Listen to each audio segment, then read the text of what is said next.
In the mid-14th century, Europe found itself grappling with one of the most devastating pandemics in human history, the Black Plague. This catastrophic event swept across the continent with a swiftness that left societies reeling, as entire towns were swallowed by the relentless tide of death. It was as though a shadow had descended, creeping into villages and cities alike, leaving in its wake a trail of unimaginable loss and despair. Yet, to truly understand the magnitude of this devastation, one must look beyond the grand chronicles of kings and nobles to the lives of the peasants. These were the individuals who toiled the soil, tended to their families, and formed the backbone of medieval society. As whispers of the plague's deadly march began to echo through the countryside, it was the peasants who first felt the tremors of fear. Rumors traveled faster than any cartwheel, carried on the lips of travelers and traders. At first, they were stories too grim to be believed, dismissed as exaggerations or the ramblings of those seeking to sow discord. Yet, as the tales persisted and the shadows lengthened, a grim reality began to emerge, unsettling even the sturdiest hearts. In these small, tight-knit communities, misconceptions abounded. Many believed it was a punishment from the heavens, a divine retribution for sins committed. Others thought it was a miasma, a poisonous vapor that emanated from the earth itself. The truth, elusive and obscured by fear, was a silent terror that crept ever closer. Before the plague disrupted every facet of life, peasant existence was defined by rhythms both natural and unyielding.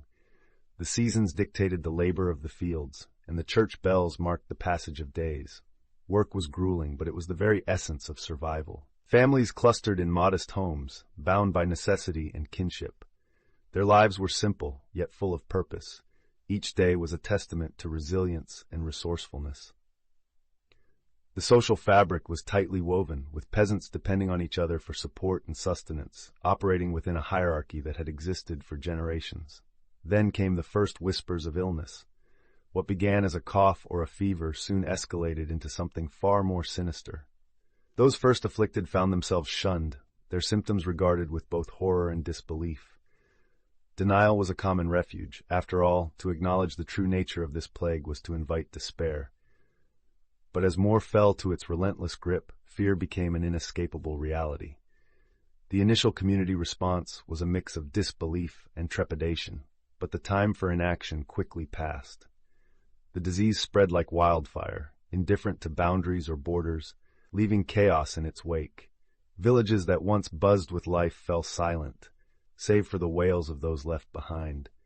The predictable cadence of daily routine shattered, as peasants faced the collapse of everything they had known. In the face of such overwhelming chaos, survival instincts took hold. Families were torn between fleeing to the relative safety of the countryside or staying put, hoping against hope that they might endure. Some chose to fight, armed with little more than primitive remedies and prayers, their courage a testament to human tenacity. Amidst the devastation, the social bonds that once held communities together were tested to their limits. Where once there had been mutual support, fear now dictated interactions. Isolation became both a reality and a necessity, as those untouched by the plague sought to distance themselves from its carriers. Yet, acts of kindness persisted, a flicker of humanity in a world gone dark. Stories of solidarity emerged, as neighbors risked their own safety to care for the afflicted, driven by compassion and the ties of community. Religion, an unshakable pillar of medieval life, offered both solace and confusion. Many peasants turned to their faith, seeking answers and intervention from the divine. Penitent processions, fervent prayers, and acts of contrition became widespread, as people searched for redemption or, at the very least, understanding. In the face of inexplicable suffering, faith was both a comfort and a challenge, its interpretations as varied as the people who clung to it.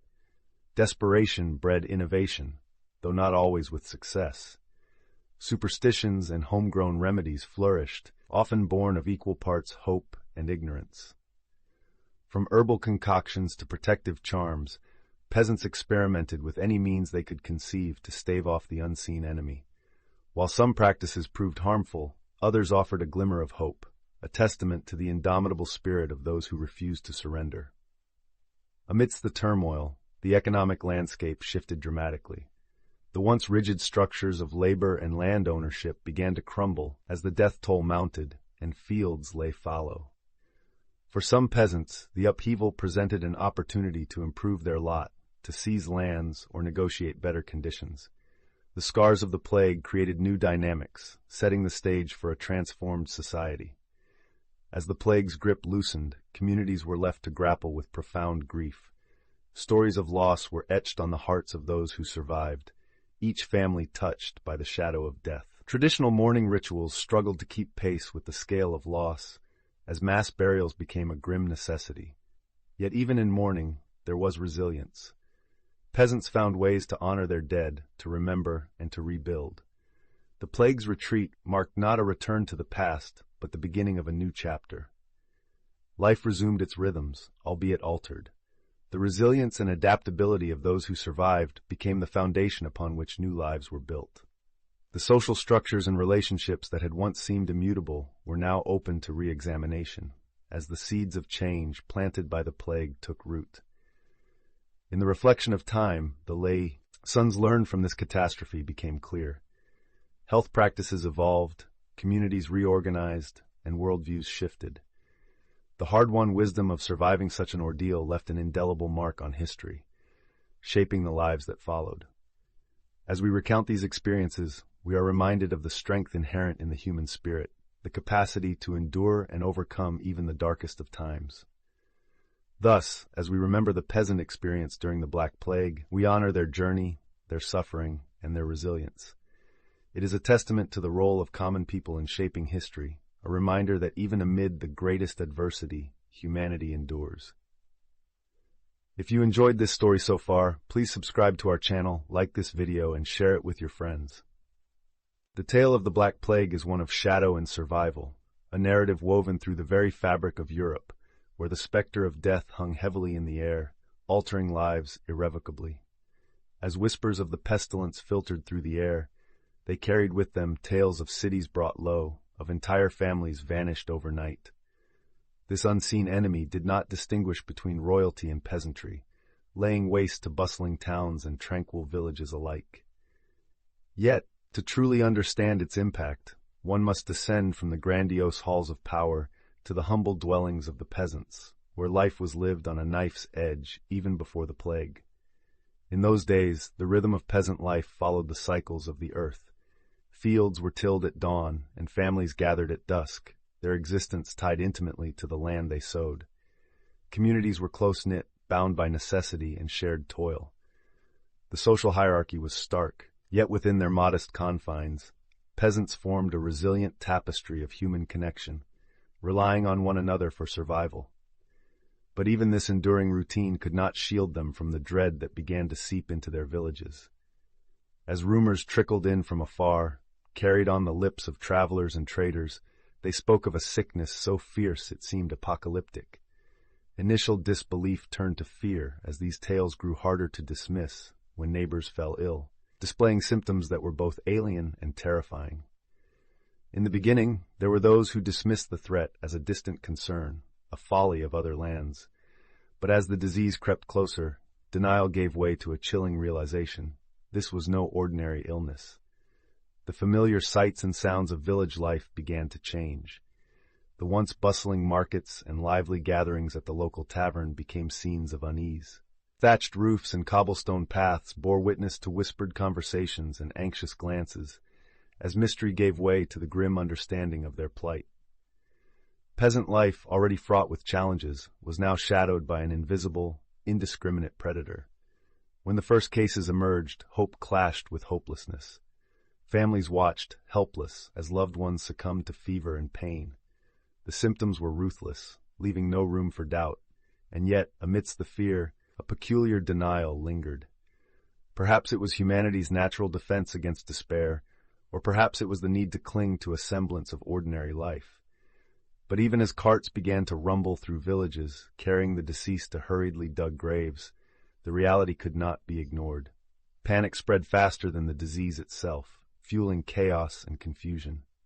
The known world seemed upended, and the peasants, who had so little to begin with, now faced scarcity and desperation. Families were torn between fleeing to uncertain safety or staying to protect their homes and livelihoods. Those who stayed fought the plague with the limited means at their disposal, resorting to remedies born of both superstition and necessity. Despite the horror, the bonds of community were tested, revealing both the best and worst of human nature. Some abandoned their neighbors, driven by fear to isolation, yet others banded together, finding strength in shared suffering. Stories of heroism and heartbreak emerged, illustrating the complexity of humanity under siege. Religious fervor soared as people sought solace in faith, interpreting the plague as a divine scourge, a test of their spiritual resolve. Amidst the fervent prayers and penances, there arose a cacophony of superstitions. Folk remedies, rooted in ancient beliefs, became a beacon of hope. Some turned to herbs and incantations, while others succumbed to more dangerous practices, desperate to ward off the inevitable. These attempts, though often futile, were a testament to the enduring human desire to exert control over the uncontrollable. Economically, the impact was devastating. With fields untended and laborers scarce, the agricultural backbone of peasant life threatened to collapse. Yet in the ashes of ruin, some peasants found opportunity, seizing lands and roles once unfathomable in the rigid feudal system. The shifting sands of power created ripples that would eventually usher in a new social order, though the cost was beyond measure. The weight of loss was indescribable. Entire families vanished, leaving behind echoes of laughter and love. The rituals of mourning became community events, as mass burials replaced personal farewells. Yet through the veil of grief, resilience emerged. Peasants accustomed to the whims of fate began to rebuild, their spirit undaunted even as they carried the scars of their ordeal. As the plague loosened its grip, a cautious hope took root. Life, tentative and fragile, began to return to a semblance of normalcy. Fields were replanted, and laughter returned to hearths, though underlined with the memory of those lost. The world had shifted, and with it the peasants who had survived. They emerged wiser, hardened by catastrophe, yet imbued with a new understanding of life's preciousness. In the long shadow of the plague, society bore the marks of transformation. Relationships between the nobility and peasantry evolved, as the population decrease forced a reevaluation of roles and rights. The seeds of social change, sown in the depths of despair, began to sprout, altering the landscape of medieval Europe in ways unforeseen. Reflecting on this harrowing chapter, the lessons learned are manifold. The resilience of the peasants offers a profound lesson in endurance and adaptation. They taught us that in the face of overwhelming odds, community and compassion can guide the way forward. Health practices witnessed an evolution, and the value of solidarity was reaffirmed. In remembering the peasant experience during the Black Plague, we honor their fortitude and their indelible mark on history. These stories of survival and strength remind us of the enduring spirit of humanity, ever tenacious, ever hopeful, even in the darkest of times. Peering into the annals of history, we find that the waves of the Black Plague washed not only over the grand cities and noble courts of medieval Europe, but also seeped into the very heart of its countryside, where the lifeblood of society, the peasants, dwelled. These were the people who tilled the fields, nurtured the land, and formed the backbone of the feudal system. Yet their stories often go untold amidst the tumult of historical records. By focusing our lens on the experiences of these common folk, we gain a vivid ground-level perspective of an epoch defined by both desolation and resilience. The Black Plague, with its unrelenting grip, arrived as a whisper in the wind, first as rumors carried by travelers and traders. These murmurs snaked their way through the dense forests and open fields, reaching the ears of villagers who listened with a mix of intrigue and skepticism. Initially, tales of death and decay seemed distant, almost otherworldly, a grim fantasy concocted by those from far-off lands. Yet, as the reality of the disease grew closer, misconceptions began to be dispelled, replaced by an understanding steeped in fear. Life in these villages, before the plague's shadow loomed large, was a tapestry woven with the threads of hard work, familial bonds, and communal interdependence. From dawn till dusk, peasants labored in the fields, their hands and hearts tied to the earth they worked. This rhythmic existence was dictated by the seasons and the relentless demands of survival, a life where every harvest held the promise of sustenance and security. Social and economic structures were rigid, defined by a hierarchy that left little room for change or advancement. Yet within this framework lay a sense of stability, one that would soon be tested by an invisible foe. As the first signs of the plague breached the boundaries of these rural enclaves, fear took root alongside denial. Symptoms manifested in neighbors, in friends, in family members, sudden and terrifying. The peasants, unarmed against such a foe, found themselves torn between disbelief and dread, the juxtaposition of the familiar and the unknown, creating a tension that rippled through their communities. Some clung to the hope that their isolated lives would shield them from the devastation, while others recognized the encroaching peril. The plague's swift and brutal progress shattered the fragile peace of village life. Panic spread faster than the disease itself, as chaos replaced the daily order that had once seemed unshakable. With every passing day, normal life frayed at the edges, worn thin by the weight of loss and uncertainty. The streets once bustling with trade and chatter grew silent, save for the haunting echo of lamentations. Survival now demanded choices that were as harsh as they were limited. In this desperate landscape, peasants faced a harrowing dilemma: stay and face the disease, or flee to the unknown safety of the countryside. For those who chose to remain, rudimentary defenses were hastily erected. Windows were shuttered, doors barred, and homes transformed into makeshift fortresses against the microscopic invader. Yet amidst the solitude of confinement, stories of solidarity emerged, tales of neighbors who shared what little they had, and communities that rallied, even in isolation. Religion, deeply woven into the fabric of medieval life, offered both solace and scapegoats in this time of crisis. Peasants sought divine intervention, their prayers echoing to the heavens as penance was fervently offered. Faith was tested, yet it also bound communities together, offering a collective strength in shared belief. Superstitions, too, found fertile ground amidst the fear, giving rise to desperate practices that ranged from the hopeful to the harmful. Economically, the plague wrought profound changes, disrupting the agrarian lifestyle and labor markets. With lives lost and fields left untended, the balance of power began to shift. In the gaps left by death, new opportunities emerged for those resilient enough to seize them. Some peasants managed to carve out better fortunes, finding themselves in positions previously unattainable, as the old order trembled. Personal accounts of loss became a shared narrative, each story a testament to the human capacity for both grief and remembrance. Families, decimated by the plague, clung to rituals of mourning, adapting them to the mass burials and overwhelming sorrow that enveloped their lives. Yet even amidst such despair, the seeds of recovery were sown. As the plague's hold eventually loosened, the gradual return to a semblance of normalcy was met with both relief and wariness by those who had endured its wrath. Villages began to breathe again, the rhythm of life slowly restored, albeit forever altered. The resilience and adaptability of these peasant communities shone through, as they rebuilt not only their homes, but also their spirits.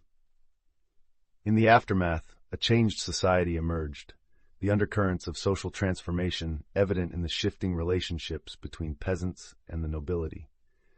The rigid structures of the past had been irrevocably cracked, allowing glimpses of a new order to surface. From the ashes of catastrophe, peasants gleaned wisdom, lessons embedded in the scars of survival. Health practices evolved, community organization took on new importance, and worldviews were forever expanded. In remembering this journey, we honor the fortitude of those who stood at the heart of it all, the peasants whose resilience shaped a historical path that still resonates today. Their experiences during the Black Plague serve as a poignant reminder of humanity's enduring spirit, ever tenacious, ever hopeful, even in the darkest of times. On a crisp morning in the heartland of Europe, whispers rode the winds through cobblestone villages, their message carrying the weight of impending doom.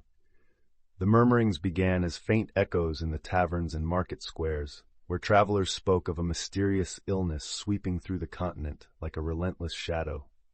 This shadow, they said, had brought once thriving cities to their knees, leaving behind streets silent and homes filled with grief.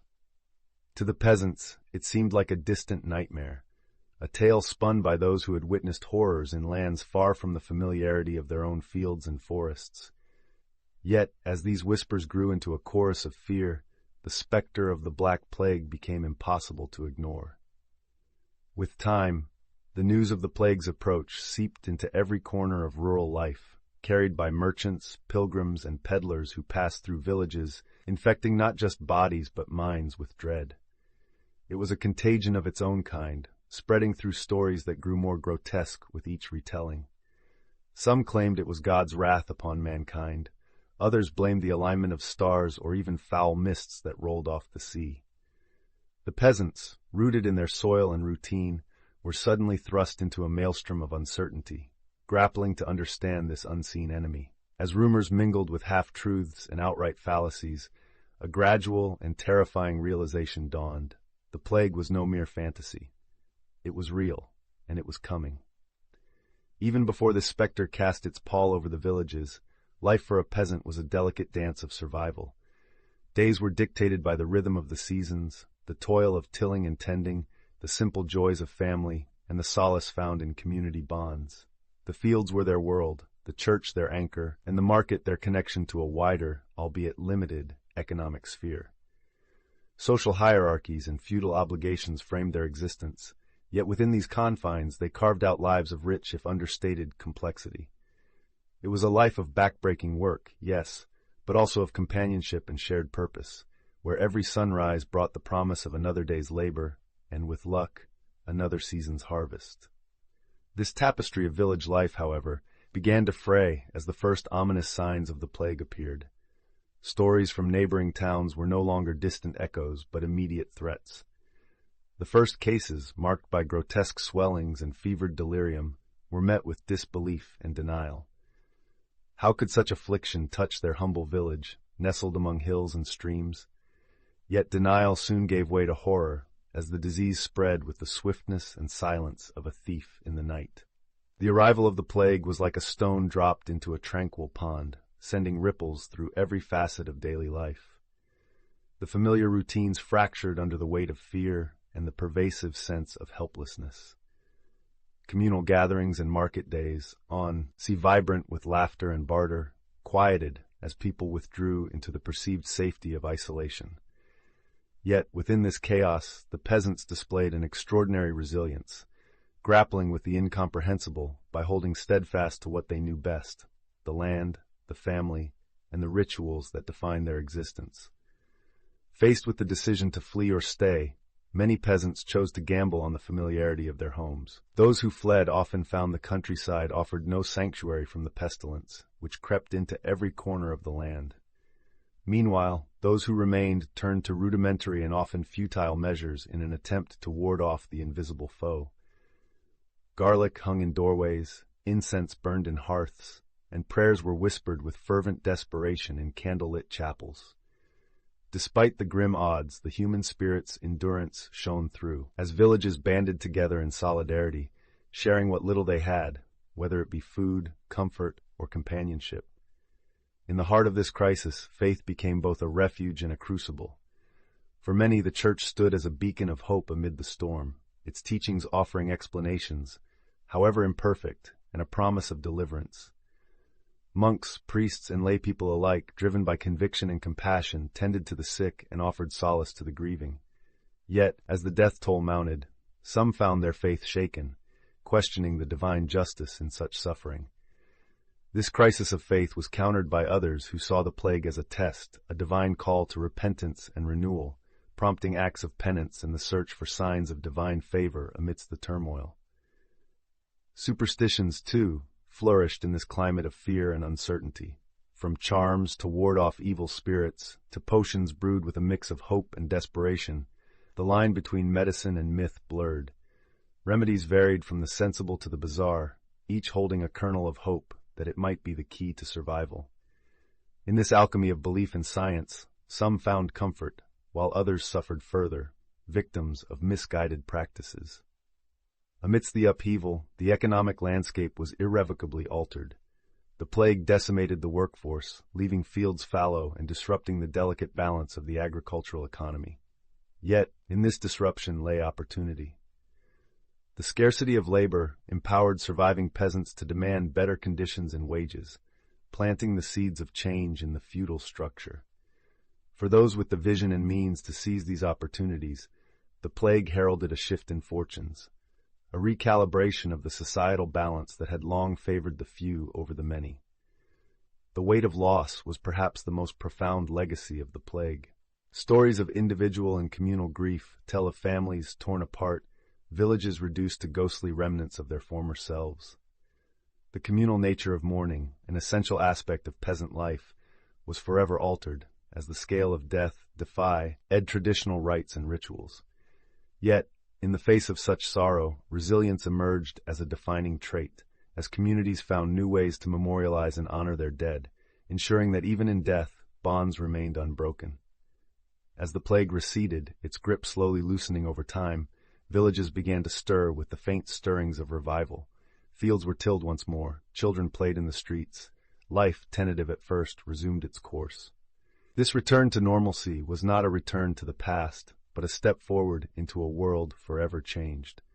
The lessons learned, the scars borne, and the resilience shown became the foundation of a new era, where the echoes of the past informed a more inclusive, more connected community spirit. This transformation, sparked by the crucible of the plague, was profound, altering societal structures and relationships in ways that laid the groundwork for future generations. The bonds between peasants and the nobility were reshaped, as necessity forced cooperation and understanding in place of exploitation and division. Out of the ashes of devastation, a new society began to emerge, one that, though still steeped in the struggles of its time, carried within it the promise of a fairer, more equitable world.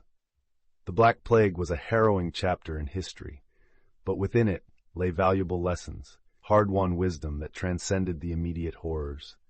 Health practices evolved, community organization took on new importance, and worldviews were forever expanded.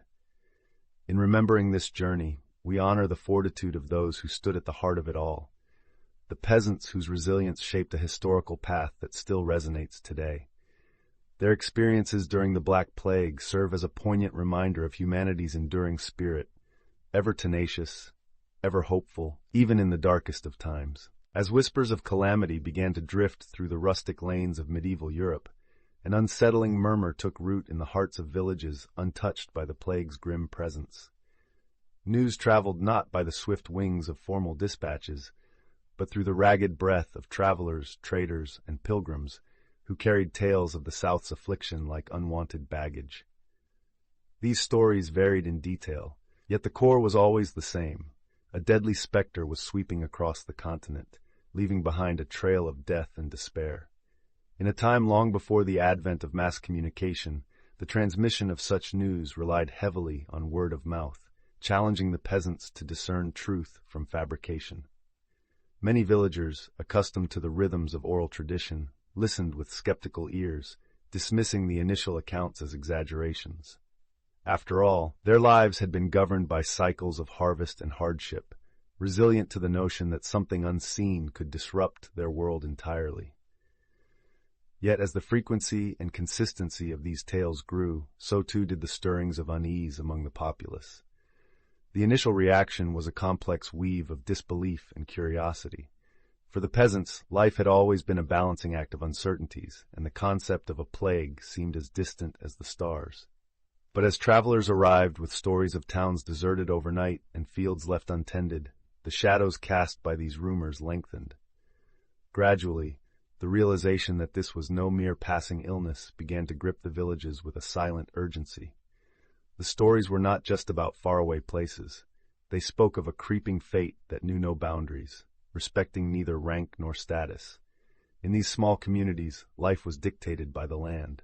Daily routines were grounded in the familiar toil of farming, where the peasant's day began with the first light of dawn and ended only when twilight surrendered to night's embrace. Families worked side by side, tending fields that promised sustenance and survival.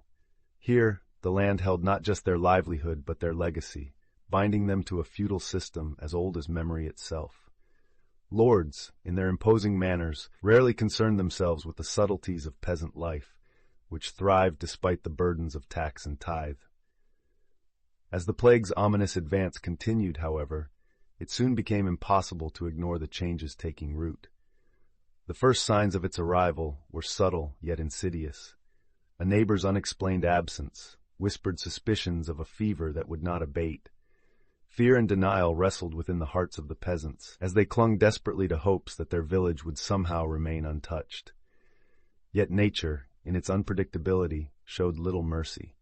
The disease moved with a speed and ferocity that rendered any denial futile, forcing communities to confront the inexorable reality of their situation. In the wake of these developments, the social fabric that once held peasant life together began to fray. Where once there were bustling markets and lively gatherings, now stood a landscape marked by hushed gatherings and wary glances. The invisible threat of the plague had struck at the very heart of communal life, sowing seeds of distrust even among those who had once been friends and neighbors. As the plague tightened its grip, chaos and confusion reigned. Villages that had once been beacons of routine and stability descended into panic, grappling with an enemy they could neither see nor understand. For many peasants, the notion of fleeing was tempered by the harsh reality of their circumstances. A life rooted in the land was not easily abandoned. And so they faced agonizing decisions: stay and risk infection, or leave behind all they had ever known in search of safety elsewhere. In this crucible of crisis, survival strategies varied widely. Some, driven by the primal instinct to protect loved ones, sought refuge in more remote areas, hoping that distance might provide a shield against the encroaching pestilence. Others, faced with the bleak immediacy of their plight, turned to rudimentary measures in a desperate bid to stave off the inevitable. The tools at their disposal, herbs, charms, and whispered prayers, were scant protection against a force so relentless, yet they offered a semblance of control in an uncontrollable world. The bonds of community, once the cornerstone of peasant existence, were put to an unprecedented test during these times. Isolation became both a physical and emotional reality as families quarantined themselves, cutting ties that had once been vital lifelines. Yet, amid the fracturing of communal ties, there emerged poignant stories of solidarity and selflessness. Those who dared to defy the fear that sought to divide them found strength in unity, offering aid to those too weak to fend for themselves. Religion, too, played a central role in shaping how peasants interpreted the plague. In a world where divine will was seen as the arbiter of fate, the plague was often viewed through the lens of spiritual trial. The faithful turned to their churches as sanctuaries of hope, seeking solace in prayer and penance. For many, faith became both a refuge and a crucible, challenging them to find meaning in their suffering, while clinging to the belief that deliverance would come.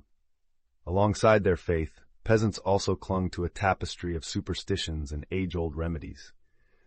The air was thick with the scent of burning herbs, believed to purify the tainted atmosphere. Amulets and talismans, imbued with protective powers in the minds of the desperate, were worn as shields against unseen forces. Yet, in the face of the plague's relentless onslaught, even the most hopeful remedies often proved ineffective. The economic impact of the plague was profound, reshaping the landscape of agrarian life. As fields lay fallow and labor grew scarce, the very structure of peasant society began to shift. The scarcity of workers led to an unexpected empowerment of those who remained, altering the balance of power in ways that would have been unimaginable just years before. Opportunities arose from the ashes of devastation, as some peasants seized the chance to renegotiate their lives on their own terms. Loss and grief became constant companions in a world shadowed by death. Stories of personal loss echoed through the villages, each tale a testament to the human cost of the plague. The rituals that once marked the passage of life now served as reminders of its fragility, as communities gathered to mourn collectively, bound by the commonality of their sorrow. As the plague's grasp finally began to loosen, the slow return to normalcy was met with a mixture of relief and wariness. The peasants, shaped by suffering and survival, faced the daunting task of rebuilding their lives. Their resilience, honed by adversity, became the foundation upon which they would reconstruct their world, ever mindful of the lessons learned from their trials. Over time, the echoes of the plague would ripple through history, leaving an indelible mark on society. social structures evolved, relationships between peasants and the nobility shifted, and the seeds of change were sown. Out of the depths of catastrophe emerged a new understanding of health, community, and human resilience, lessons that would resonate through generations. In honoring this narrative, we pay tribute to the endurance of those who lived through the Black Plague's darkest days. Their stories serve as a testament to the strength and spirit of the human condition, a reminder of the courage it takes to face the unknown and emerge, changed yet unbroken, on the other side. Awaiting continue. As whispers of the Black Plague drifted across villages like an unsettling breeze, the initial reactions of peasants were tinged with disbelief. Rumors were carried from distant lands by travelers and traders, tales of a mysterious ailment that felled both the mighty and the meek, regardless of station. These stories were often met with skepticism, attributed to the exaggerations of itinerants and the misunderstandings of outsiders. For many, life continued unchanged, the routines of farming and community unbroken, while the specter of the plague loomed unseen on the horizon. Peasants, tied to the rhythms of the earth, relied on age-old wisdom passed down through generations, a tapestry woven from both superstition and experience. Illness was not unknown, yet this new threat seemed beyond their comprehension. Misconceptions took root, fueled by fear and a lack of understanding. Some believed the plague was a punishment for sins, divine retribution that could be mitigated through fervent prayer and penance. Others thought it a consequence of foul air, a miasma that settled over the land, or that it was spread by foreigners, casting suspicious glances at strangers passing through their villages. As the initial wave of rumors began to materialize into reality, the gravity of the plague's threat started to unravel the fabric of denial. The first murmurs of its presence were often met with dismissive shrugs, mere coincidences or the result of poor harvests and bad luck. However, when the sickness arrived in earnest, marked by the unmistakable symptoms of fever and swollen buboes, the truth became undeniable. The peasant communities, once robust in their routines, found their worlds contracting as fear seeped into every aspect of life. Before the plague's shadow darkened their days, peasants lived in a delicate balance with nature and nobility. Their lives revolved around the cycles of sowing and reaping, the village green a hub of activity where news was shared and goods exchanged. Families were bound by duty and the land they tilled together, forging a sense of identity in their shared toil. Yet beneath the surface of daily life lay the rigid social structures that defined their existence, the feudal obligations that intertwined their fates with the whims of distant lords. When the first victims succumbed to the illness, the initial reactions were a blend of horror and disbelief. Stories spread of entire families falling ill, of communities facing decimation. Yet many clung to denial, hoping against hope that their village might be spared, that the plague would pass them by like a storm on the horizon. This tension between fear and denial hung heavily in the air, a palpable reminder of the precariousness of life. As the disease advanced, chaos and confusion reigned. The speed with which it spread, seemingly unimpeded by borders or barriers, left peasants reeling. Old certainties were shattered as the familiar world crumbled around them. The dis-ease did not discriminate. It claimed the young and old, rich and poor alike, leaving a trail of devastation in its wake. Communities, once thriving, now found themselves grappling with the breakdown of normalcy, the routines of village life replaced by the grim realities of survival. In the face of such calamity, peasants were forced to make impossible choices, torn between the safety of the familiar and the allure of potential refuge elsewhere. Some took to the roads, hoping to outrun the invisible menace, seeking solace in the countryside or distant towns. Others opted to remain, banding together in small groups, attempting to ward off the plague with whatever means they could muster. These rudimentary defenses often proved inadequate against the relentless advance of the disease, yet they offered a semblance of control in a world seemingly gone mad. The bonds of community, once a source of strength, were tested to their limits. The plague forced individuals into isolation, fear breeding suspicion, and shattering the trust that had held villages together. Yet amidst the horror there were glimmers of solidarity, neighbors helping neighbors, risking contagion to provide comfort and care. Acts of compassion became beacons of hope, reminders of the resilience of the human spirit even in the darkest times. Religion, always a cornerstone of peasant life, offered both solace and confusion. Faith was both a refuge and a source of turmoil as people sought to understand why such suffering had befallen them. Many turned to the church, hoping for guidance and divine intervention.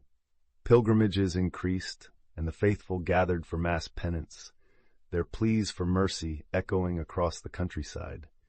Yet as the plague continued unabated, some began to question their beliefs, their faith shaken by the apparent indifference of the heavens. Desperation led many to embrace superstitions and remedies, grasping at any hope of relief.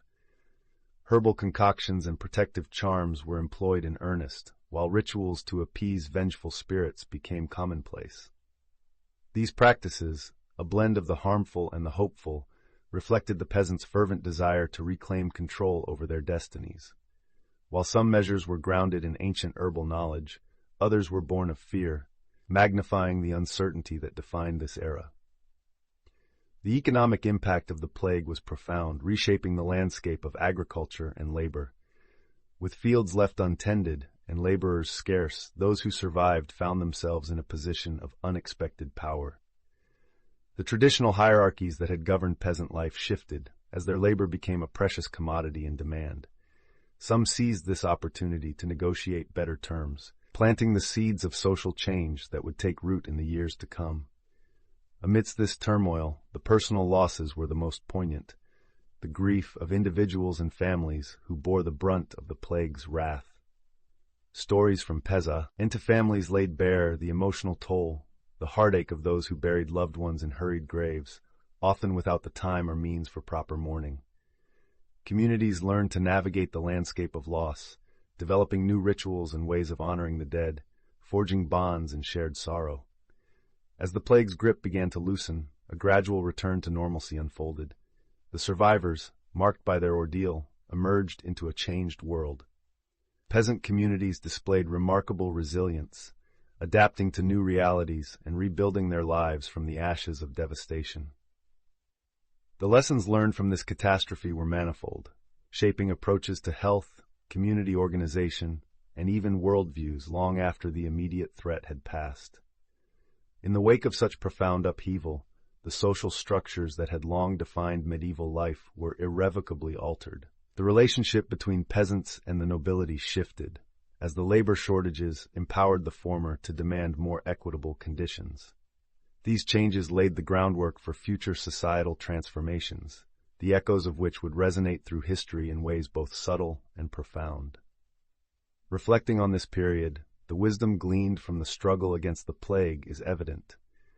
Peasants, through sheer necessity, became architects of change, their experiences a testament to the adaptability of the human spirit.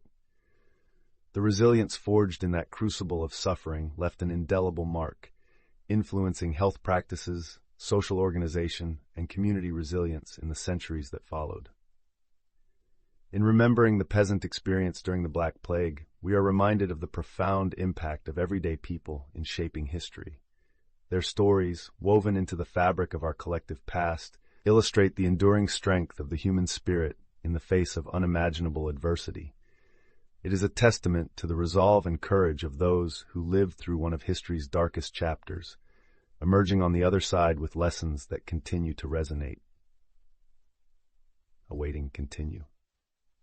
As we delve deeper into the lives of those who bore the brunt of the Black Plague, we journey back to a time when the hum of rural life was dictated by the rhythms of nature.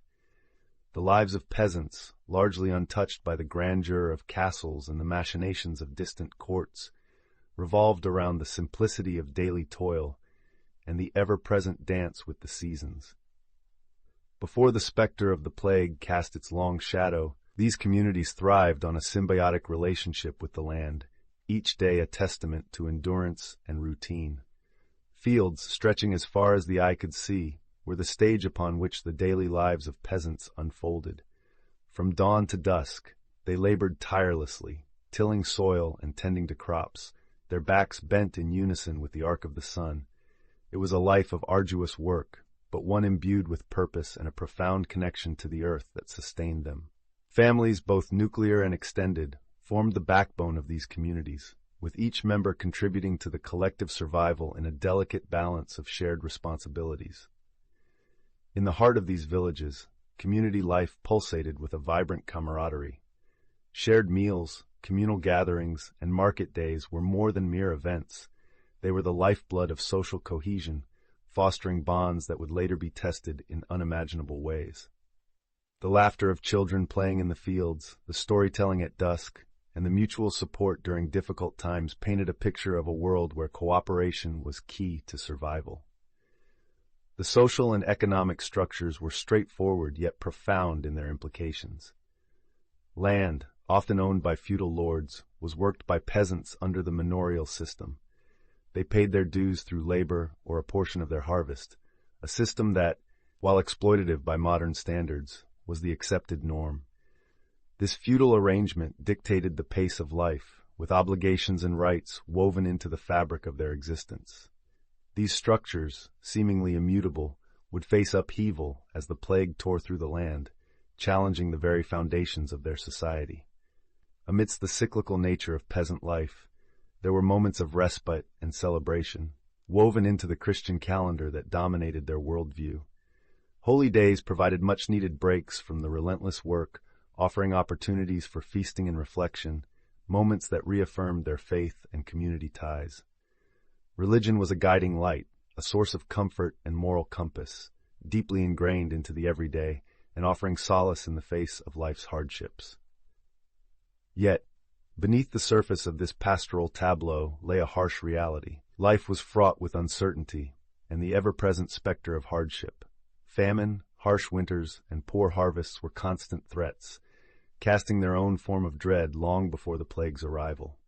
These challenges, though daunting, were met with a resilience honed over generations, a testament to the enduring spirit of those who toiled under the relentless gaze of an unyielding sun.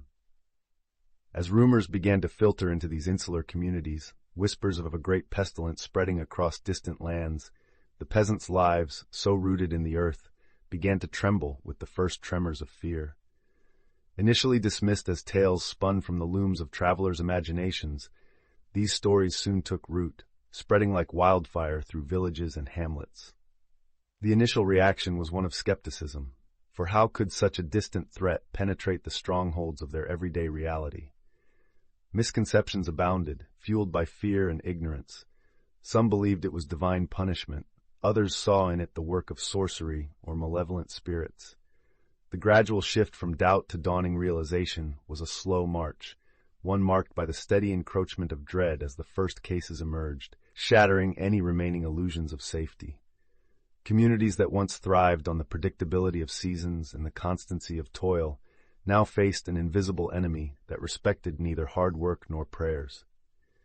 The denial could not withstand the relentless advance of symptoms that defied understanding. Feverish shivers, blackened swellings, and the rapid spread of contagion turned fear into palpable reality. The very fabric of daily life began to fray as villagers grappled with choices that seemed to offer little hope.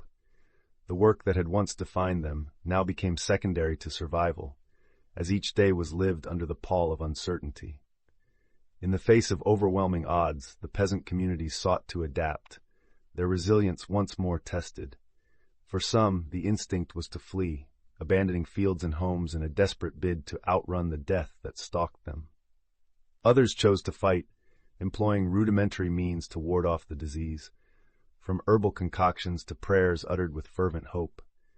The bonds of community, which had once been their strength, were strained as fear sowed seeds of mistrust and isolation. Yet, even amidst the chaos, there were stories that spoke to the unyielding human spirit. Tales of solidarity, where neighbors cared for the afflicted, shared dwindling resources, and clung to the last vestiges of community in the face of overwhelming despair. The plague tested the bonds of faith, with many turning to religion as a source of understanding and solace. In their darkest hours, peasants sought divine intervention, their prayers a haunting melody to the heavens, resonating with both desperation and hope. Superstitions and remedies, born of necessity and passed down through generations, became a lifeline for those seeking any semblance of control. From charms and amulets to the application of herbal ointments, these practices, though often futile, were expressions of a deeply ingrained belief in the power of persistence. The economic impact of the plague shifted the landscape.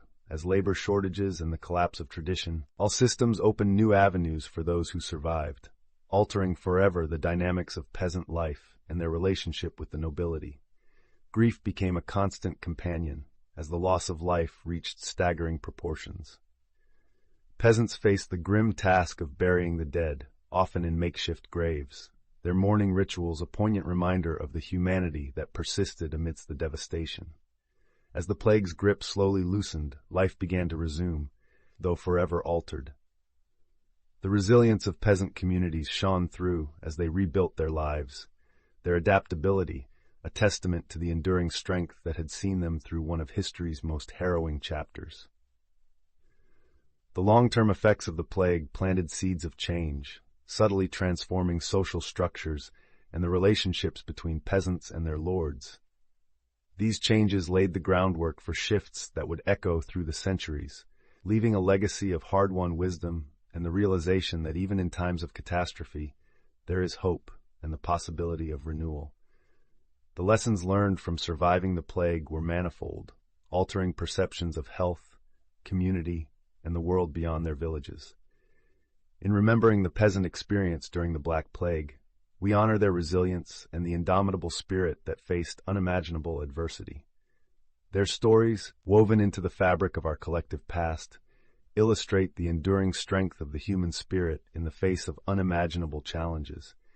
It is a testament to the resolve and courage of those who lived through one of history's darkest chapters, emerging on the other side with lessons that continue to resonate. Awaiting continue.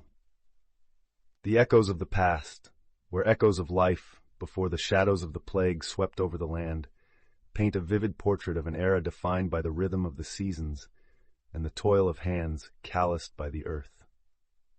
In villages scattered across the European landscape, the life of a peasant was one of both hardship and simplicity, a tapestry woven with the threads of daily labor, familial bonds, and communal interdependence. Fields stretched wide, demanding attention from sunup to sundown, as men, women, and even children took to the arduous tasks of plowing, sowing, and reaping.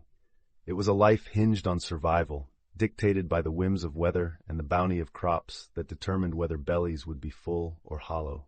Amidst the toil, families formed the core of rural existence, gathering around hearths where stories and songs were shared, passing down wisdom from one generation to the next. The simplicity of life was punctuated by the joys and rituals that marked time's passage, births, marriages, and seasonal feasts that broke the monotony of work.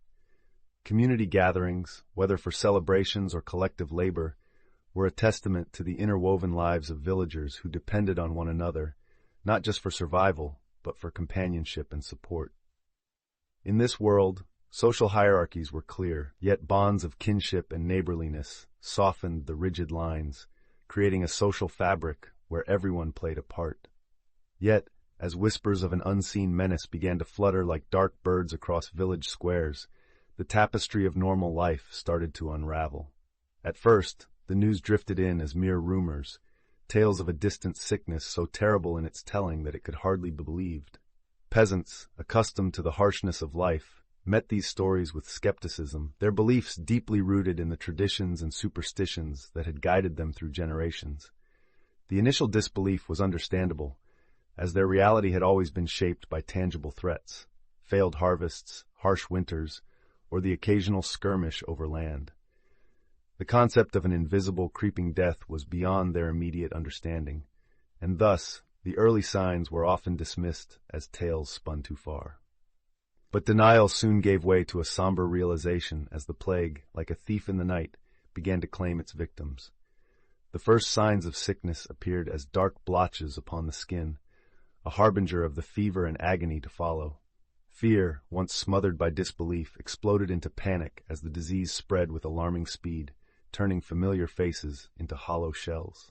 Villages that had thrived on communal ties saw those very bonds strained as the plague demanded a terrible toll. Families were torn asunder, communities shattered by the weight of death that visited every home without mercy. In the face of this chaos, choices had to be made. Some fled to the countryside, seeking refuge in isolation and the hope that distance might spare them. Others remained, clinging to the familiarity of home and the faint hope that somehow life might return to what it once was. For those who stayed, survival became a battle fought with the limited means available to them. They turned to whatever rudimentary remedies they could muster, invoking old wives' tales and home-brewed concoctions in desperate attempts to ward off the inevitable. Acts of defiance against the plague were small flames of resistance in a world rapidly losing its light. As the disease tightened its grip, the fabric of community was tested like never before. Bonds that had once been the strength of peasant life were stretched thin. Yet in some quarters the adversity fostered acts of profound solidarity. Those who still had health lent it to the care of the sick, risking all to offer comfort where they could. Tales of neighbors supporting one another, of tending to those abandoned by fear, revealed the resilience of the human spirit even in the darkest times. Religion, too, played its part in shaping the narrative of the plague. Faith became both a refuge and a battleground as people sought divine answers to their earthly suffering. Priests and prophets walked among the afflicted, offering prayers and penance as paths to redemption. The church bells, once a call to unity and celebration, tolled with a grim regularity, marking the passage of souls from this world to the next. In their search for meaning amidst chaos, peasants clung to their beliefs, even as they questioned why such a catastrophe had befallen them. Desperate times bred desperate measures, and superstitions flourished as explanations for the inexplicable. Amulets and charms were fashioned to ward off evil spirits, while rituals and sacrifices were performed in a bid to appease unseen forces. These practices, often rooted in ancient traditions, became a lifeline for those grasping at hope, however faint. Yet within this tapestry of fear and uncertainty, there were glimmers of wisdom, a quiet recognition that life, though fragile, was a gift to be cherished and defended. The plague's impact rippled through the economy, shifting the balance of power in unexpected ways. As populations dwindled, the scarcity of labor transformed the dynamics between peasants and their lords. Fields lay untended, and the demand for workers grew, allowing some peasants to negotiate better terms or even gain newfound autonomy. In the midst of tragedy, opportunities emerged for those daring enough to seize them, planting seeds of change that would blossom in the years to come. Loss carved deep channels through the hearts of those who remained, each death a wound that time would struggle to heal. The rituals of mourning, altered by necessity, saw bodies laid to rest in hurried graves, the traditional rites often forsaken in the face of overwhelming numbers. Yet through this relentless grief, communities found ways to honor their lost, memorializing them in stories and in the land they had illed together. As the plague gradually released its grip, life slowly began to return, not to what it had been, but to what it could become. The fields were sown anew, the sounds of labor once more echoing across the land. Resilience, a hallmark of the peasant spirit, guided the rebuilding efforts, transforming ruins into new beginnings. The lessons learned, the fragility of life, the strength of community, echoed through the generations, leaving an indelible mark. In the aftermath, society itself had shifted, the rigid structures softened by the collective experience of loss and survival.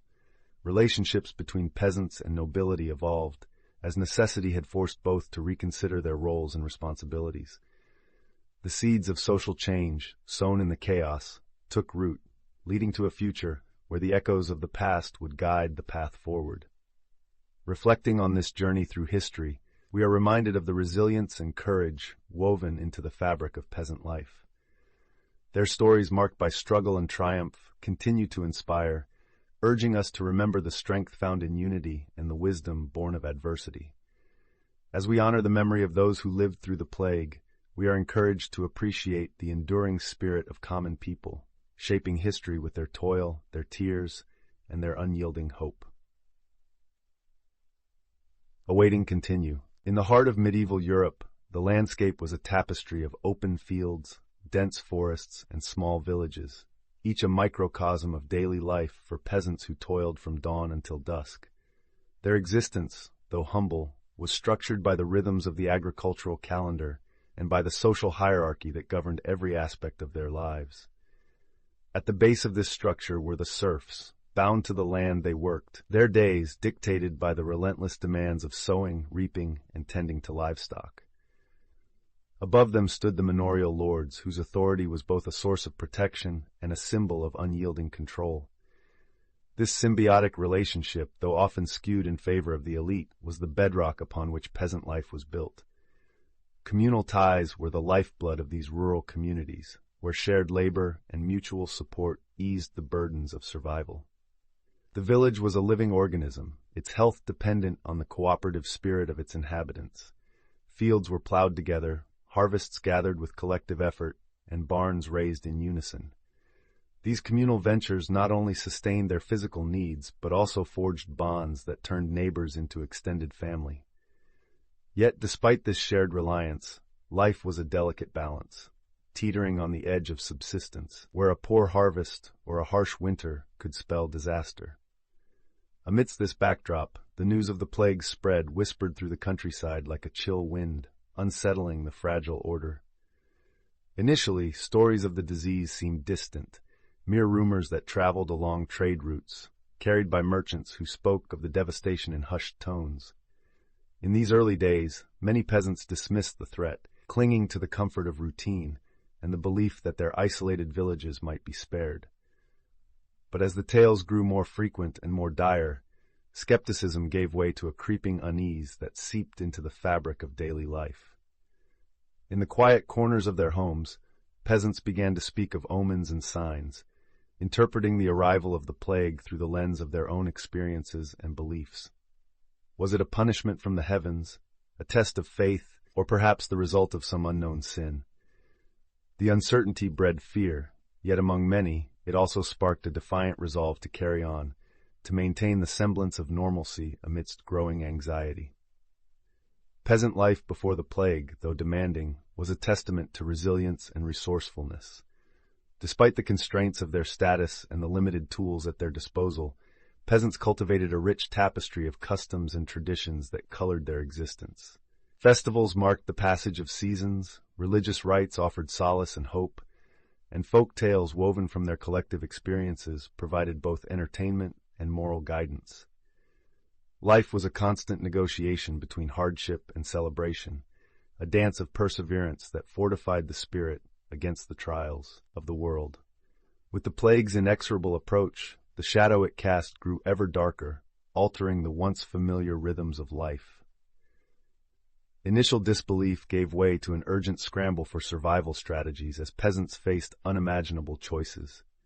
Some chose to flee, abandoning the lands they had known all their lives in a desperate bid for safety, while others stood their ground, seeking to protect their homes and loved ones with whatever means they could muster. The village, once a fortress of communal strength, found its unity tested as families were torn apart by differing decisions and the specter of death. In the face of such uncertainty, the bonds of community were strained but not entirely severed. Acts of kindness and solidarity persisted, neighbors risking their own safety to aid those in need, sharing dwindling resources in a gesture of defiance against the encroaching despair. And yet, isolation too became a refuge for some, a way to shield themselves from the omnipresent threat, revealing the dual nature of humanity's response to fear, one that can drive us apart even as it binds us together. Religion, deeply interwoven into the daily life of peasants, took on new significance during the plague. Many turned to their faith as a source of comfort and answers. Priests and monks offered interpretations of the calamity, framing it as a divine test or retribution, urging their flocks to prayer and penance. Pilgrimages, once a journey of spiritual enrichment, now became desperate quests for divine mercy, while relics and holy waters were sought-after remedies, their efficacy a matter of faith over fact. Yet, as faith faltered under the weight of unanswered prayers, superstition filled the void. Stories circulated of charms and talismans, of rituals and spells that promised protection against the unseen enemy. From burning aromatic herbs to ward off the sickness, to the creation of curious concoctions meant to cleanse the blood, peasants clung to whatever semblance of control they could find. It was a time when the lines between science and superstition blurred, each attempt at a remedy a reflection of hope and despair intertwined. The economic impact of the plague was profound, reshaping the very landscape of peasant society. As the workforce dwindled and fields lay fallow, the scarcity of labor shifted the balance of power. Surviving peasants found themselves in a position to negotiate better terms for their toil, challenging the entrenched hierarchies that had dominated their lives for generations. In the wake of loss and upheaval, opportunities emerged, allowing some to rise above their station, to claim a slice of autonomy and self-determination previously out of reach. But the scars of grief ran deep, etched into the souls of those who remained. The stories of loss were etched into the collective memory, each death a reminder of the frailty of life. Families gathered in grief, performing the rites of mourning as best they could amidst the chaos, their tears mingling with the earth as they laid loved ones to rest in hurried burials. Yet amidst the sorrow, there was also resilience, a determination to honor the past by forging a future from its ashes. When the plague finally began to recede, it left behind a changed world. Peasant communities, though battered, demonstrated an extraordinary capacity for renewal. They rebuilt their lives with a tenacity born of necessity, adapting to new realities and seizing the potential for change. The lessons of the plague, though harsh, imparted wisdom that would echo through the ages, shaping health practices, social relations, and the very fabric of society. As we look back on this chapter of history, we are reminded of the enduring spirit of those who faced such adversity. Their experiences, though rooted in a distant past, resonate with universal themes of courage, resilience, and the unyielding will to persevere. It is through their stories that we find a deeper connection to our shared human journey, one that transcends time and place, and beckons us to honor the legacy of the common people who quietly but indelibly shaped the world we inherit today. Awaiting continue. As the tendrils of the Black Plague began to weave their way into the tapestry of peasant life, whispers transformed into murmurs, and murmurs into audible, palpable fear. The village air, once filled with the routine sounds of daily toil, now carried the weight of unspoken dread. A farmer, turning soil with his plow, might pause to glance at the horizon, as if expecting the very air to darken with the arrival of something sinister. In the corners of taverns and the shadows of churches, conversations hushed as tales of mysterious ailments trickled in from neighboring hamlets. Initially, these stories were greeted with skepticism. After all, life had always been a balance between hard work and the capricious whims of nature. Another tale of doom might be nothing more than the exaggerated claims of a traveling bard. Yet, as the first signs of the plague made themselves known, denial quickly became a thin veil, insufficient to shield against the creeping truth. The symptoms appeared deceptively simple at first: a slight fever, fatigue, a soreness that could be attributed to a day's labor. But soon, the village healers, whose skills were often limited to herbal remedies and whispered prayers, began to notice the pattern. A sudden, fierce swell of buboes, dark and ominous, erupting under skin that once glowed with the healthy flush of life.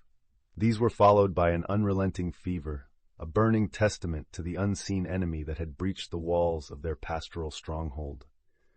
Fear found fertile ground in the hearts of those who had watched loved ones fall prey to the unseen assailant.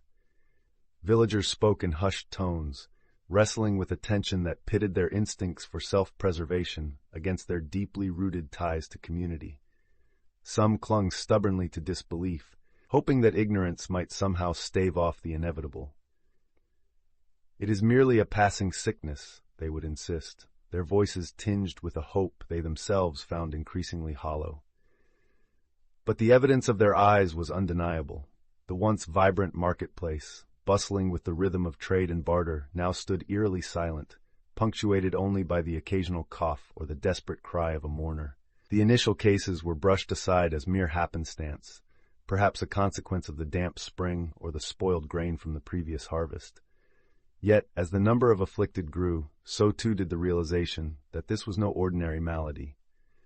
Clusters of families, long tied by blood and friendship, found themselves at odds, split between those who advocated for vigilance and those who preferred the solace of denial. For each peasant who warned of an impending scourge, another would dismiss such concerns as the imaginings of an overactive mind. Still, the fear was palpable, and with each passing day, it seeped deeper into the fabric of daily life. Children, who once played freely in the fields, now lingered at their mothers' skirts, their laughter replaced by curiosity, tinged with a nascent understanding of loss. Elders, their wisdom honed by years of witnessing the cycles of life, found themselves grappling with a foe unlike any they had encountered. How does one prepare for battle against an enemy that arrives unseen, its presence marked only by the trail of devastation left in its wake? As denial gave way to reluctant acceptance, villages turned inward, their inhabitants seeking solace in the familiar rituals of the past. The church bells tolled more frequently, not just as a call to worship, but as a solemn reminder of the fragility of life. Prayers were offered with fervent intensity, and the faithful gathered to seek protection from a higher power. Yet even within these sacred walls, doubt lingered. Was this affliction a test of faith or a punishment for sins unknown? In the midst of such uncertainty, life persisted, albeit in a form shadowed by the ever-present specter of disease. Market stalls, fewer in number, continued to offer the essentials, though the interactions between villagers were now marked by caution. Hands that once shook in greeting now hesitated, the warmth of human connection tempered by the fear of contagion. Conversations became exchanges of information, each word weighed carefully for its potential to bring hope or despair. Some peasants, driven by the need to understand the incomprehensible, began to observe the shifting patterns of the plague, noting how it seemed to ebb and flow, striking some households with the ferocity of a tempest, while sparing others entirely. These observations, shared in whispered confidences, formed the basis of a rudimentary understanding, a communal knowledge bank, from which strategies for survival could be drawn. Despite the pervasive fear, acts of kindness and solidarity emerged, testament to the enduring strength of community bonds.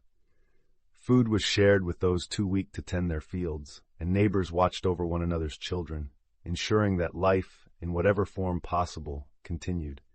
Such gestures, small yet significant, provided a glimmer of light in the encroaching darkness, a reminder that even in the face of overwhelming odds, humanity's capacity for empathy and support remained unbroken. The arrival of the plague and the subsequent dance between fear and denial marked a profound shift in the psyche of the peasant population.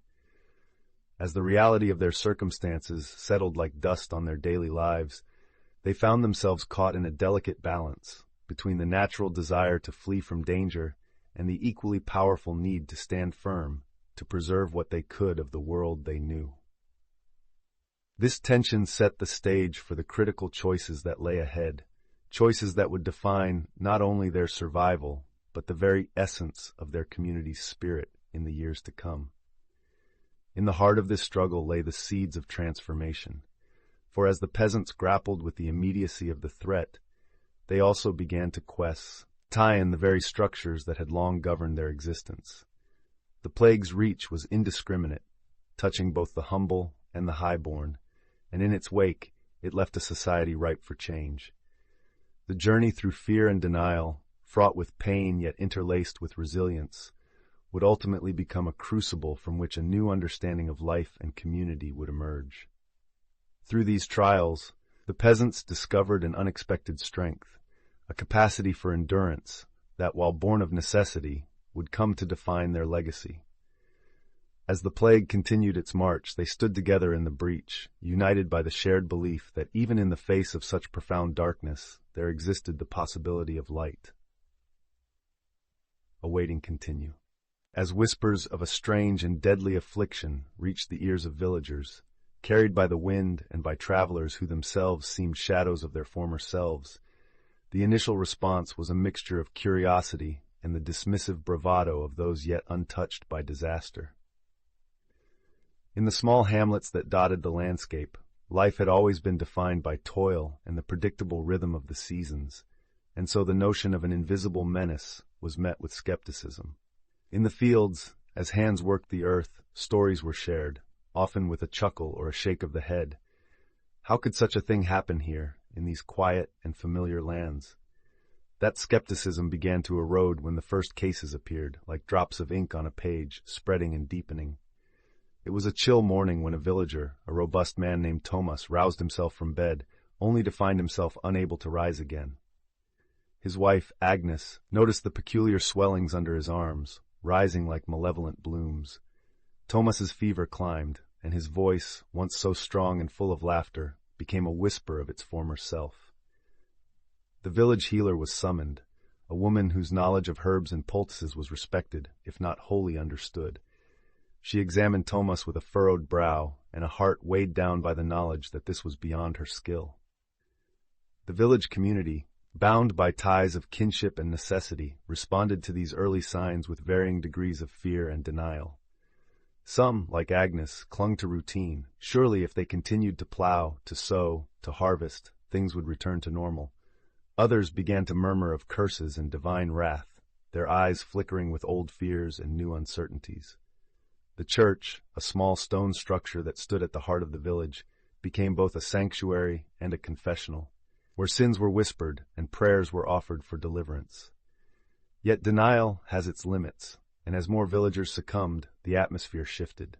It was as if a fog had descended, muting the once vibrant life of the village.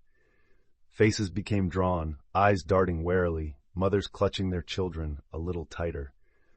The stubborn refusal to acknowledge the plague's claim on them gave way to a grim acceptance, a surrender to the inevitable. As the disease crept from house to house, each new case was met with the resigned sigh of those who had already mourned more than they thought they could bear. The symptoms were a visceral betrayal of the body, blackened swellings that erupted with a fire that consumed from within, leaving many in a state of delirium, caught between worlds. In one household, a young boy named Ewan lay on his straw mattress, his cheeks flushed and his breathing shallow. His mother, Mara, watched over him with eyes that held the pain of all mothers who watch helplessly as their child slips away. She sang to him softly, an old lullaby that spoke of green hills and safe harbors, a song from a time when such tales seemed possible. The community's responses were as varied as the plague's forms, each family grappling with its own fears, its own losses. In the midst of this turmoil, some sought to preserve the bonds that had always defined them. Neighbors left baskets of food on doorsteps, offerings of hope and solidarity. Others turned inward, shuttering themselves away, their fear a chasm that severed ties once thought unbreakable. And yet, for all the isolation, there were moments of profound connection, gestures of kindness that defied the darkness. The church, once a place of celebration and gathering, became a somber refuge. The priest, Father Bertrand, offered solace where he could, his sermons a blend of scripture and heartfelt entreaty.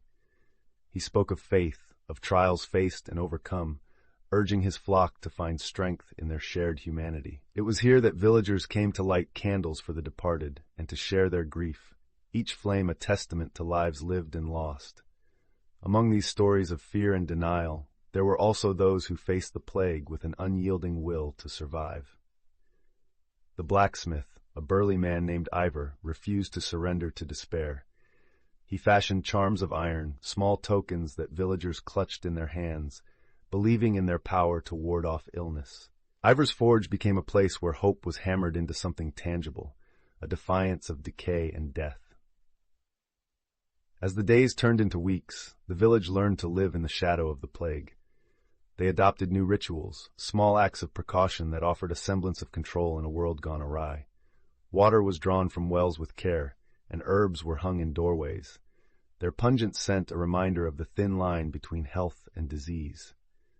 These measures, though simple, became a part of the landscape of survival. In the end, it was the quiet resilience of the peasants that shone brightest. For every face marked by suffering, there was another that bore witness to acts of courage and kindness.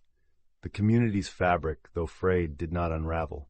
Instead, it was woven anew with threads of shared experience and enduring hope. Peasants stood together, linked by the certainty that one day this too would pass, and life, in some form, would continue. Thus, in the heart of devastation, arose a narrative not solely of despair, but of human spirit unbroken, of the capacity to endure and adapt. In the silent witness of the fields, where the cycle of life persisted, peasants found a reflection of their own journey, a testament to the resilience of the human soul in the face of the Black Plague's relentless march. Awaiting, continue. Amidst the relentless march of the Black Plague, the shadows of fear crept silently into the villages, weaving themselves into the lives of the peasants. It was a fear so profound and pervasive that it clung to every whispered rumor drifting through the market squares, where mothers haggled for bread and fathers discussed the prospects of the next harvest. These were places once alive with the simple joys and struggles of rural life, now haunted by the specter of the unknown. Rumors wild and varied painted images of doom, a pestilence from lands far beyond their comprehension, delivered perhaps by wrathful gods or insidious enemies. In those early days, denial was a soothing balm for many. It whispered false comforts that the sickness was a distant horror, tales spun by travelers to frighten the credulous.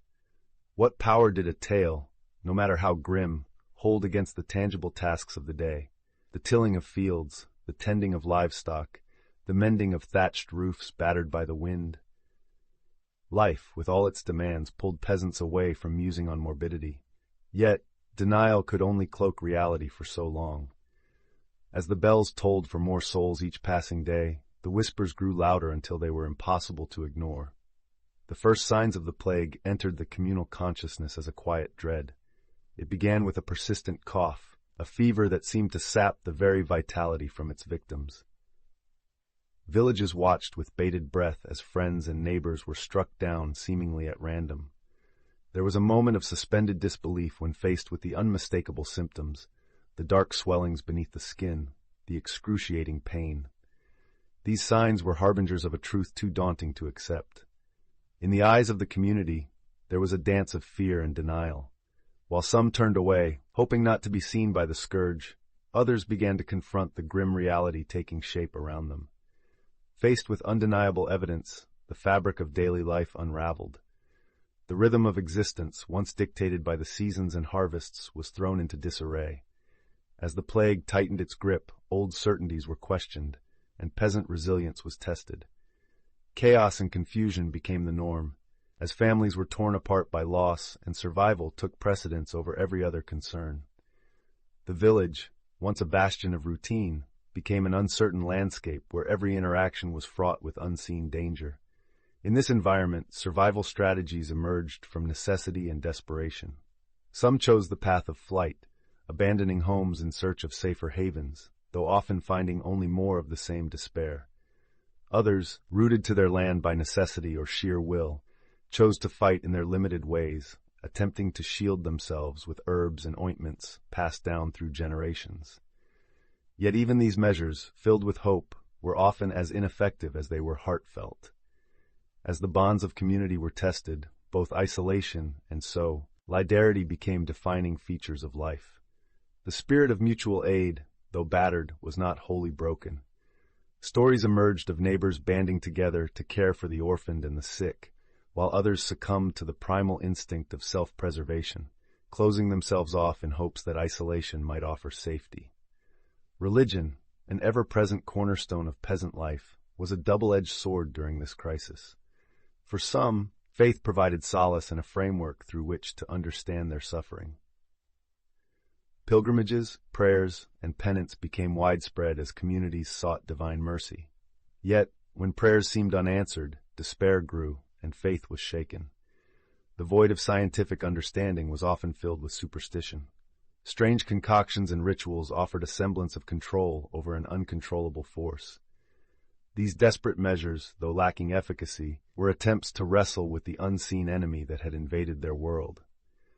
Economic shifts followed closely on the heels of these human dramas. As the plague decimated populations, labor shortages disrupted the agricultural economy. Fields lay fallow, and the once stable social order teetered.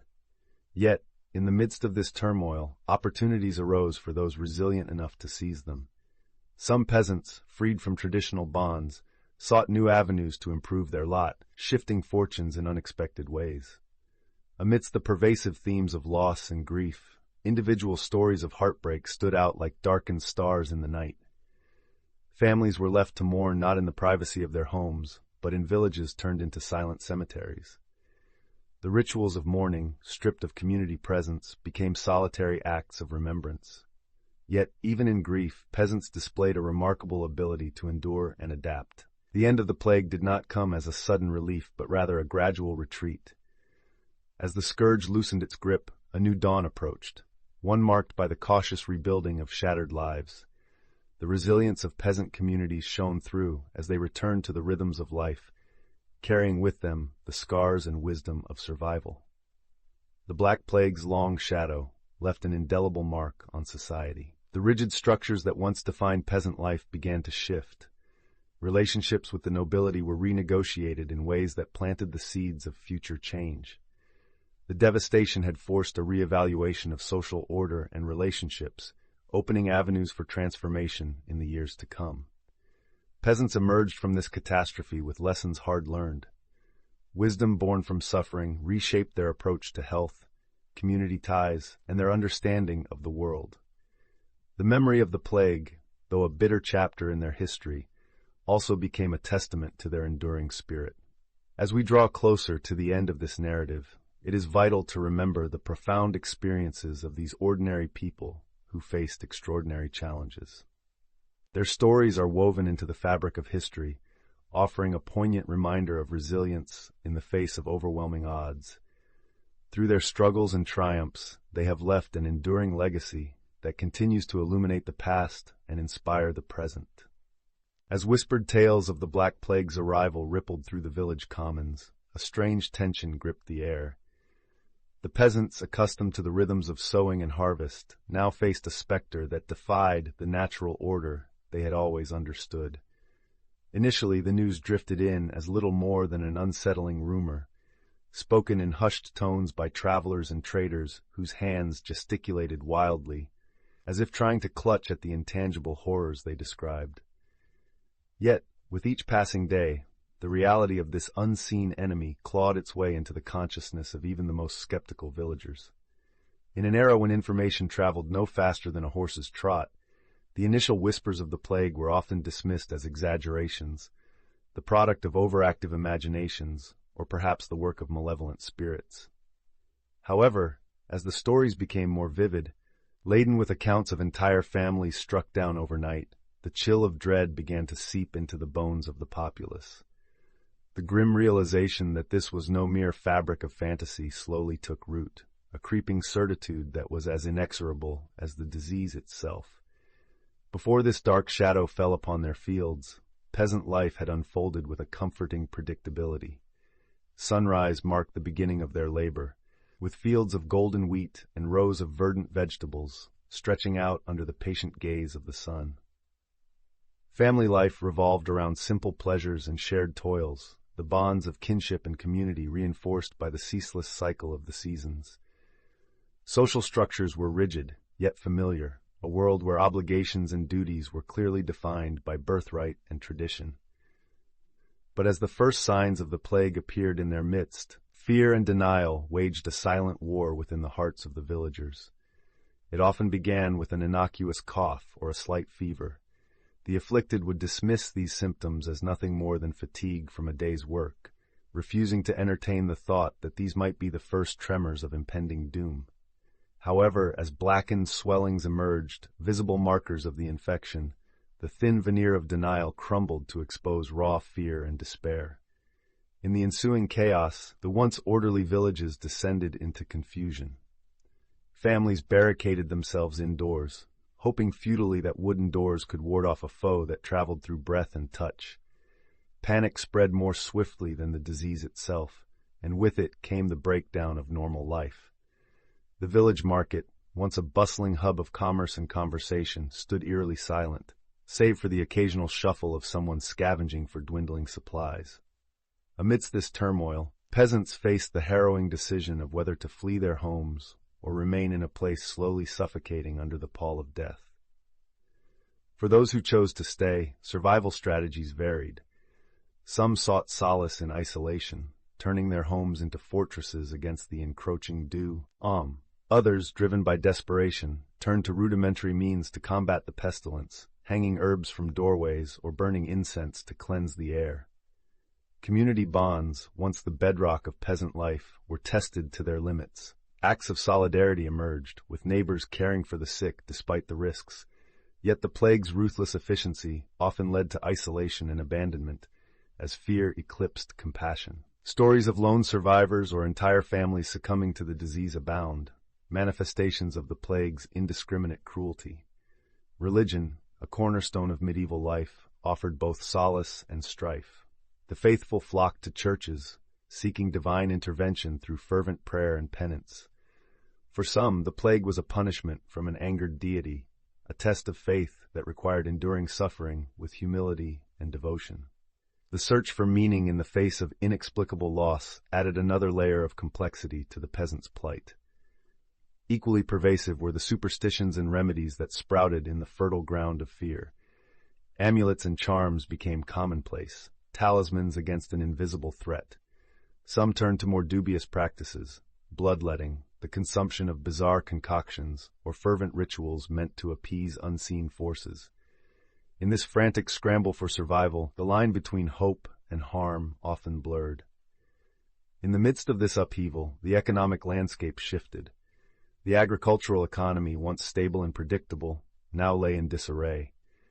Labor shortages brought on by the sheer number of deaths gave surviving workers unprecedented bargaining power.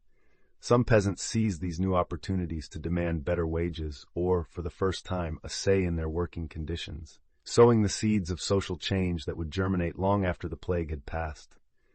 Yet, for all its transformative impact, the plague exacted a heavy toll in personal loss and grief.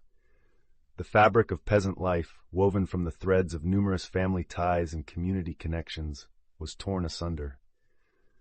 Heart-wrenching stories of loss became commonplace, each tale a testament to the relentless nature of the pestilence. Communities, overwhelmed by the sheer number of dead, had to adapt to new mourning practices, with mass burials becoming a grimly efficient necessity. As the plague waned and the specter of death loosened its grip, a cautious optimism began to emerge.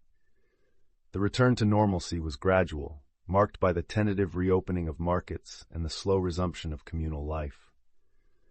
The resilience and adaptability of the peasants in rebuilding their lives, despite the unimaginable losses, stood as a beacon of hope amidst the ruins. In the aftermath, society stood irrevocably changed.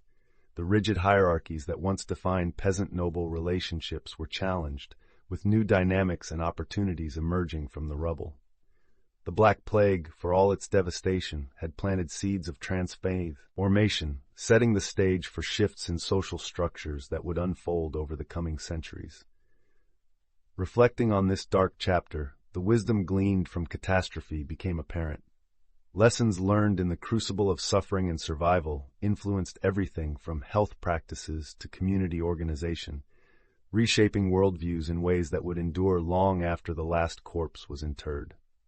The journey through these trials and tribulations underscores the power of resilience and adaptability in shaping the course of history. As we conclude this exploration of the peasant experience during the Black Plague, we honor the indomitable spirit of these common folk, an enduring testament to the strength of human perseverance amidst the greatest of adversities. Their world was one of simplicity and routine, a tapestry of fields and family that stretched as far back as memory could reach. It was against this backdrop of predictability that whispers first began to drift through villages, borne on the wind like the scent of an approaching storm. The Black Plague, they said, a specter from lands distant and mysterious, inching its way steadily closer. At first, the rumors were dismissed, shrugged off as tales concocted by merchants and travelers with a penchant for exaggeration. But beneath the casual dismissals lay a growing sense of unease, a chill that no hearth could warm away. News traveled slowly, yet its weight was undeniable. The pestilence, some whispered with a shiver, was delivered by ships, silent carriers of death that bobbed in the harbors. Others, rooted in the earth as they were, cast nervous glances skyward, as if the heavens themselves might rain down this invisible terror. The truth, however, was that the plague did not discriminate. It crept into every corner, every crevice of life, like a shadow spreading inexorably over the land. In the villages, denial clung stubbornly at first, even as the first signs began to manifest. A neighbor, once hale and hearty, suddenly beset by fever and swellings while families gathered in hushed worry. The air, once filled with the simple songs of labor and life, now carried the muted cries of the afflicted. As the disease took root, the veneer of normalcy peeled away, revealing a raw, unfiltered fear beneath. Those who had once toiled side by side now eyed each other with suspicion, as if friendship itself could harbor contagion. The rhythm of life, so meticulously fashioned over generations, began to unravel. Markets stood empty, abandoned by sellers and buyers alike. Churches, once a refuge and a place of community, became silent, but for the hurried prayers of those who dared enter. The familiar sights and sounds of daily existence gave way to an eerie quietude, broken only by the tolling of bells, a mournful cadence marking yet another soul claimed by the relentless march of the plague. Contradictory instincts clashed within each heart, flight or fight, to stay or to flee. For many peasants, the fields represented not just labor, but life itself, the very sustenance of families and communities. Yet as the ranks of the sick and dying swelled, even the strongest ties to the land were tested. Some chose to leave, a departure marked by hurried goodbyes and the heavy burden of uncertainty. Others stayed, rooted to the soil, clinging to routines as if by repetition they might ward off the inevitable. Chaos reigned as the disease moved with merciless efficiency. Villages, once bustling with the energy of shared purpose, became isolated pockets of despair. The fields lay fallow, untended, a visual testament to lives disrupted and dreams deferred. In the grip of panic, social structures that once seemed inviolate began to fracture. As individuals and families turned inward, driven by a primal instinct to survive. Yet amidst the turmoil, there were those who sought to impose order on chaos. Efforts to combat the plague ranged from the practical to the peculiar, a testament to human ingenuity and desperation. Some sought solace in time-worn remedies and potions, concoctions brewed in secret that promised relief. Others turned to superstition, invoking charms and incantations, as if the words alone held power against the darkness. In this crucible of fear, faith itself was tested, with prayers for deliverance rising like a desperate chorus to the heavens.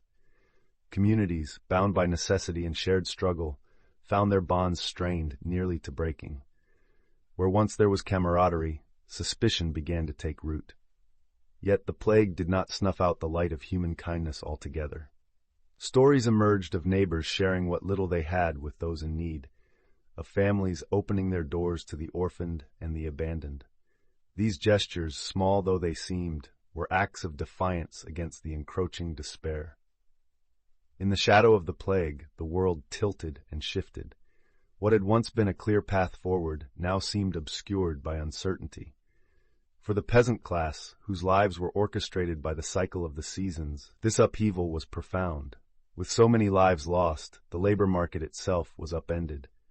Those who survived found themselves in a position unthinkable just years before, as scarcity of laborers gave rise to new opportunities and sometimes to demands for better conditions and wages. It was a cruel irony that amidst such widespread suffering, there lay the seeds of change. The traditional hierarchies, the rigid social structures that had long defined peasant life, began to bend under the weight of new realities. As the plague loosened its grip, a tentative return to normalcy unfolded, yet it was a normal forever altered by the experiences endured and the lessons learned. The stories of loss and grief continued to echo through the land, carried by those who had witnessed the devastation firsthand. Families, torn asunder, found ways to mourn together, even as they rebuilt the fabric of their lives from the remnants left behind. The rituals of burial and remembrance, so deeply ingrained, took on new dimensions of collective resolve and reflection. As the worst of the plague faded into memory, what emerged was a society transformed. The resilience of the peasants, their ability to adapt and rebuild, stood as a testament to the enduring strength of the human spirit. The past, with its cycles of hardship and hope, provided the foundation upon which new communities were forged, infused with a wisdom born of adversity. Looking back upon this chapter of history, it becomes clear that the Black Plague was not solely a story of death, but of life, and the unbreakable will to preserve it. Through the trials faced, peasants learned not only to survive, but to thrive anew. setting into motion changes that would resonate through the ages. It is a legacy of courage and transformation, a reminder that even in the darkest of times, light can emerge, guiding the way forward. The remembrance of these experiences invites reflection on the resilience inherent in ordinary lives. It is a narrative woven from the threads of survival and courage, a tribute to the indomitable strength that shapes the human journey, ever forward, through the shadows and into the light.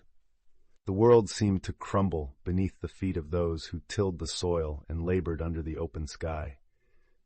The plague, an unrelenting force, swept through the land with a fury unmatched, leaving villages haunted by the echoes of what once was. In the heart of Europe, the rumbling chaos grew louder, and this cacophony of despair reached even the most distant hamlets. News of the Black Plague rode on the wind, whispered through cracks in wooden doors, carried in the eyes of weary travelers, and lingered like an unwelcome specter in the minds of peasants who had never before experienced such pervasive dread. Everywhere the signs of disorder became unmistakable. Paths once trodden by bustling merchants now lay silent, and the usual clamor of market days dwindled. Families, bound by routines as predictable as the rising sun, found their daily rhythms disrupted by an invisible adversary. Where laughter once filled the air, a tense silence settled, punctuated only by the occasional cough that sent shivers through the tightly knit communities. In a world governed by the cycle of seasons, by planting and harvest, the unwelcome interruption of death altered the very fabric of existence. Confronted with such turmoil, the peasants grappled with choices that bore heavy consequences. To fight or to flee, the decision loomed large, altering destinies with its weight. Some chose to retreat from their homes, seeking refuge in the woods or distant relatives' farms, hoping to outrun the mortality that seemed to shadow their every step. Others remained, driven by an unyielding attachment to their ancestral lands, determined to battle the invader with whatever means they could muster. In the face of overwhelming chaos, the instinct to protect family and community surged to the forefront. As families huddled together, each head filled with its own thoughts of trepidation, they became islands of fortitude in a sea of uncertainty. The bonds that tethered these individuals to one another were tested as never before. In some hearts, fear took root, driving wedges between neighbors who had once shared harvest feasts and celebrations. Yet in others, it bred acts of profound solidarity, the shared burden of survival calling forth a strength born of unity. Faith for many became both a solace and a crucible. The church, a cornerstone of village life, offered its sanctuary and rituals as bulwarks against despair. Prayers rose fervently, beseeching divine mercy as fervor and desperation intertwined in every supplication.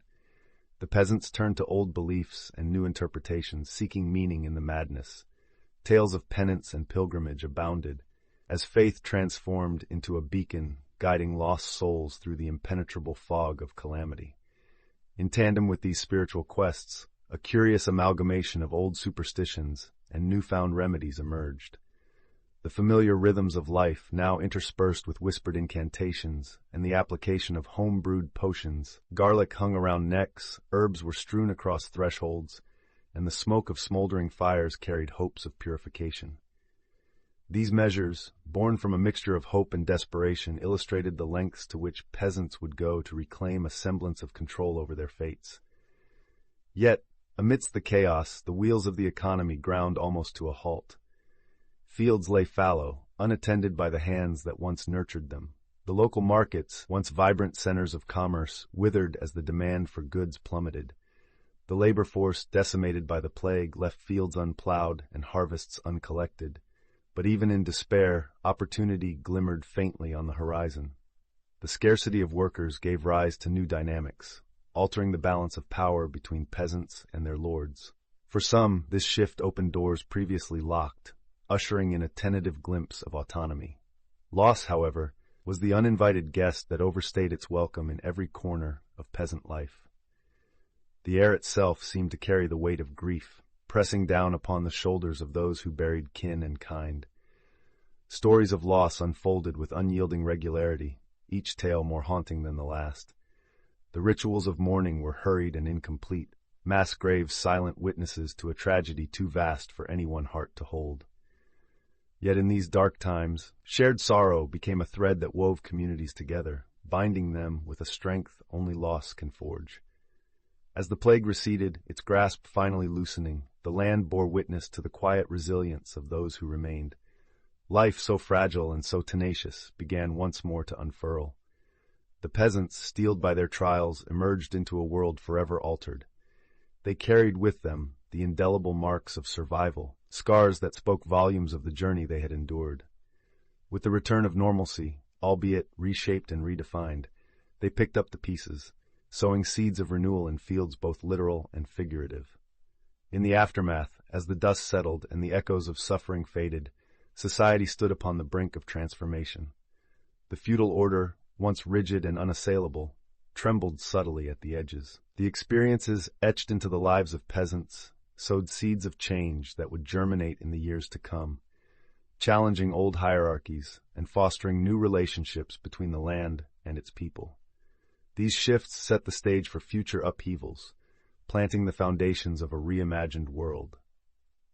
The lessons learned from this harrowing ordeal became woven into the very essence of peasant life. In their newfound wisdom lay the seeds of practices that endured through generations, simple acts of hygiene, a greater sense of community vigilance, and an altered worldview that embraced both the fragility and resilience of life. Out of the plague emerged a collective memory, a shared narrative of resilience that underscored the fortitude of ordinary individuals faced with extraordinary challenges. In remembering the peasant experience of the Black Plague, we acknowledge a chapter of history that reveals the enduring spirit of humanity. This tale of survival, marked by courage and adaptation, invites us to honor the strength found in the most unexpected places. It is a testament to the capacity for renewal that resides within us all, a call to appreciate the lives that history so often overlooks. And as we look back on this journey, let us carry forward the lessons learned, ensuring that the voices of those who walked before us continue to illuminate the path that stretches ever onward.